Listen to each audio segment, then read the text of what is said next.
आणि आता पाहणार आहोत 10 वाजताच्या 25 मोठ्या बातम्या। आज रात्री किंवा सकाळी मराठा समाजाशी बोलून उपोषण सोडणार, पावणे 2 वर्ष आंदोलन केलं, आता वेगळ्या मार्गाने आंदोलन करणार, मनोज जरांगेंचा राज्य सरकारला इशारा।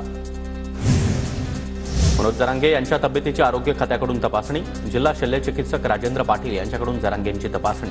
मनोज जरांगे यांच्या उपोषणाचा आजचा 5वा दिवस। वडेगुद्री गावामध्ये मराठा आंदोलक आक्रमक, आंदोलकांकडून धुळे सोलापूर महामार्ग अडवण्याचा प्रयत्न, आंदोलकांची जोरदार घोषणाबाजी।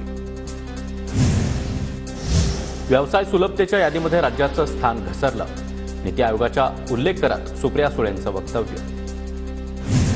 राऊतांप्रमाणे सुप्रिया सुळे देखील फडणवीसांच्या कामाचं कौतुक करतील, ताईंनी सरकारचं काम बघावं, महाराष्ट्राची बदनामी करू नये। फडणवीसांच्या दावोस दौऱ्यावरून सुळेंच्या टीकेला चंद्रशेखर बावनकुळे यांचं उत्तर। बुरखा घालून परीक्षा केंद्रामध्ये परीक्षार्थींना प्रवेश नको, मंत्री नितेश राणे यांचं शिक्षण मंत्री दादा भुसे यांना पत्र। राज्यातील 10वी-12वीच्या परीक्षांच्या धर्तीवर राणे यांनी हे पत्र लिहिलं। प्रत्येकाला शिक्षणाचा आणि परीक्षा देण्याचा अधिकार, गंदगी के मुंह नहीं लगते, बुरख्यावरून नितेश राणे यांनी केलेल्या मागणीनंतर आदित्य ठाकरेंची टीका।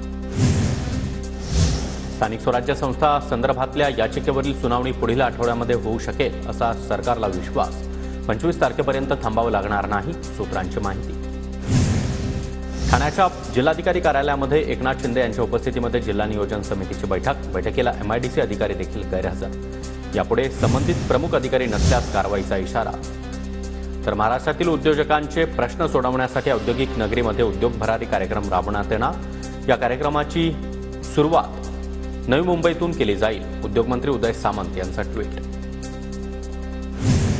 अंबादास दानवे यांनी उपमुख्यमंत्री अजित पवार यांची भेट घेतली, महाराष्ट्र राज्य लॉटरी सुरूच राहावी, दानवे यांची मागणी।